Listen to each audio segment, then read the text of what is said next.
खरं तर महाराष्ट्रासाठी ती अतिशय लाजिरवाणी गोष्ट होती.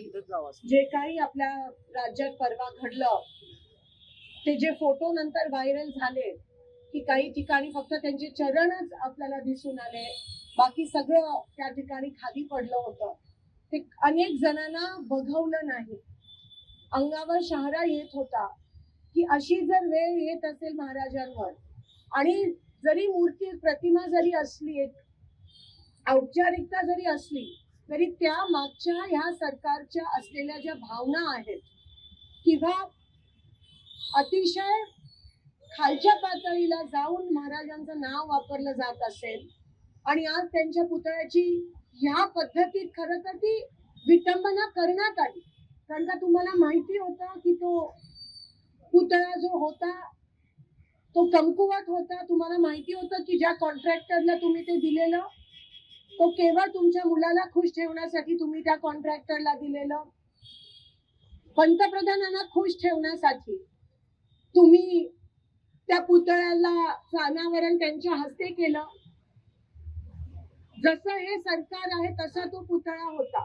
बाहेरून फक्त शोषा, पण आतमधून अतिशय पोकळ असं हे सरकार आहे. पण महाराजांच्या पुतळ्याला का आज अरबी समुद्रात पण अनेक वर्षापासून प्रस्तावित आहे, तिथे तुम्ही उभं नाही करत आणि जे आहे त्याची तुम्ही विटंबना या पद्धतीत करता. त्याच्यानंतर त्या गोष्टीला अतिशय छोट असं तुम्ही म्हणतात हवा एवढी होती की तो पुतळा त्या ठिकाणी पडला. म्हणजे या पद्धतीचं मुख्यमंत्र्यांकडून भाष्य होत असेल तर आज जनतेने कुठे बघितलं, कुठे बघायला पाहिजे? आज बदलापूरमध्ये जे काही घडलं, आज 4 वर्षाच्या लहान मुलींना पण सोडलं नाहीये या विकृत मानसिकता असलेल्या लोकांनी किंवा या सरकारने. आणि म्हणतात त्याच्या मागे राजकारण आहे, या पुतळ्याच्या मागे म्हणतात हवा एक वेगळं कारण आहे. म्हणजे ह्या पद्धतीत जर त्यांचं बोलणं असेल तर एकंदरीत दिसून येतं की ते आता सापडले गेले आहेत.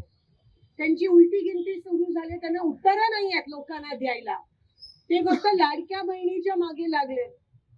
नक्कीच आधी ते आतमधून पैसे देत होते अनऑफिशियली, आता ऑफिशियली पैसे देत आणि म्हणून ते अजून 1 महिना मागतायत. निवडणुका जाहीर करत नाहीयेत. आज महापालिकेच्या निवडणुका नाहीयेत, राज्याच्या निवडणुका पुढे ढकलल्यात, कारण का अजून पैसे वाटप त्यांना करायचे. पण लोक हुशार झाले आहेत, आमच्या बहिणी खूप हुशार आहेत.